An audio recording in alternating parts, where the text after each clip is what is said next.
Bow down before my psycho power. When this update took effect, we seen two type of players emerge. The people who loved it and celebrated it, and the people who hated it and protested it. Seeing this reaction across Twitter from many pro players, this triggered a response from Arslan and I want to dive into it because I do think it's pretty interesting. Like if we take Joker for example, this is one of the best Tekken players on the planet. Dominated towards the end of Tekken 7 and also is winning major tournaments in Tekken 8. Now the character he uses the most is Feng Wei. Feng Wei before the update was powerful. Joker tweeted, "I completed rank and managed to reach max rank points." Now, Joker probably could have did this with any character, but as you see here, he uses the Feng Wei to do it. 1,000,000 points. Before the update, I think all of us would have put Feng Wei somewhere in our top 5, even top 3. As we look at Arslan's Ash top 5 before the update, you have Feng Wei number 1, Dragunov, Nina, King, and Reina. Now, as we know, in the update, he was hit extremely hard. As you can see here on the simplified breakdown of the update, it says dead over his name. Now, you're posed with a question. Do you switch or do you stay? If we look at another Feng Wei player, Kokoma, this person is absolutely trying to jump ship. Sweden tourney is super near, and I never saw they change these moves, and I don't have much time to change to another character. Some players switch, some players don't switch, but the players who don't switch, when their character's nerfed, they're very angry. This is where Arslan's tweet comes in. After every patch, two type of players emerge. One, those like me who adapt to the meta by playing strong characters, right, Kokoma, and then two, those who wait for buffs to their favorite character. As an example, we have Kudans here. He's having an interesting back and forth with Tekken Master. He's mad about the Devil Jin nerfs. Arslan says, "Why do pros who earn a living from gaming struggle to switch to meta picks? Is it loyalty or is it strategy?" Arslan Ash is no stranger to picking top tier characters. They're generally the waifus, but it's the strongest of the strong waifus. He likes this patch just as much as me.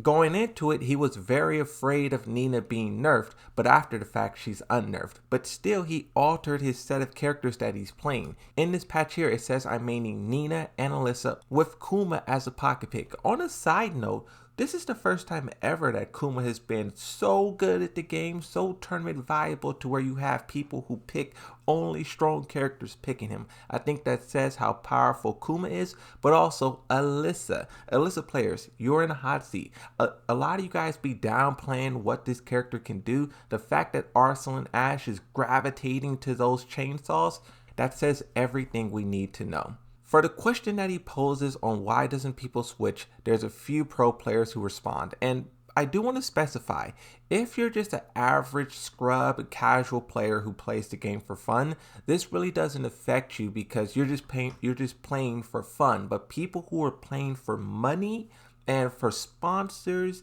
and they're traveling all over the world spending thousands of dollars, it's kind of necessary for them to win at all costs. That's the point that Arslan is making. Now in response, Super Akuma says, strategy. I pick who is best for me. I don't believe my character is strong, but that I am strong with my character. That is a powerful statement, but then also you can't ignore Super Akuma was dominating with Akuma. Now, grant you, he was one of the first people playing Akuma.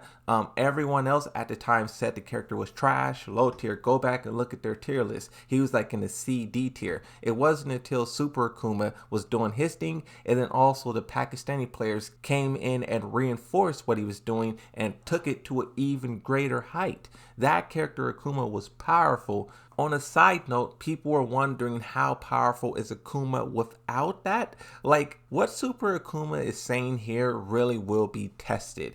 If you're strong with your character and it's not your character making you strong, Super Akuma playing without Akuma and now playing with Lee will be the greatest demonstration of that, greatest proof of that. Time will tell. Another person here, I'm not too familiar with this person, but it had a lot of likes on this tweet, translated from French to English using Google. It says, I choose my characters by feeling, those who allow me to express myself completely while playing the game. The fighting style has to match my way of play, and my characters were also like my role models when I was a child. I wanted to represent them in the fullest. Just to echo this, but also in a mirrored way, Nee is a Brian Fury main. And in Tekken 7, he was trying to play a lot of Brian Fury, but when he fell out of meta, Nee started to gravitate towards different characters. Like he started to play Steve Fox, he even used Fang at one point to win Evo.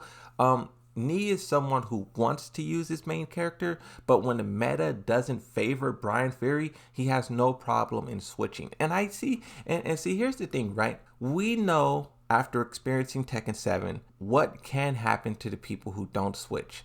JDCR used Dragunov at the start of Tekken 7 when he was OP and dominated. The patch, the nerfs quickly came and Dragunov was no longer top tier. From that point on, JDCR really didn't win that much tournaments. I want to read Cuddlecore's response and then we're going to get to Arslan's response to all the responses. Cuddlecore says, it's really just as simple as people picking who they enjoy a lot of the time. I personally don't wait for buffs or even think about it. I make the characters I like work, but that's just my opinion. Now, me as someone who doesn't play the game professionally, I could if I wanted to. I'm definitely on that caliber, but I just like to play for fun. But for me, I agree with Cuddlecore so much. Like, I think it's so interesting how the majority of the player base really sits around and waits for their character to be powerful. Like, they can't stand it when their character is not as strong or stronger than everyone else. And it's very interesting to see casuals get engulfed by this, because I always ask people, when did you start wanting or needing or demanding for your character to be powerful? I'm pretty sure when we all showed up to fighting games and found our characters,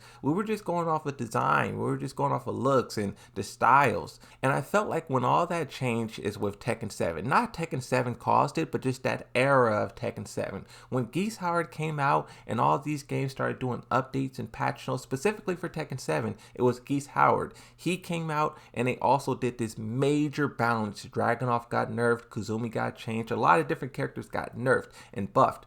And that was the first instant when we realized the game was going to evolve over time. For every previous Tekken before, they stayed the same.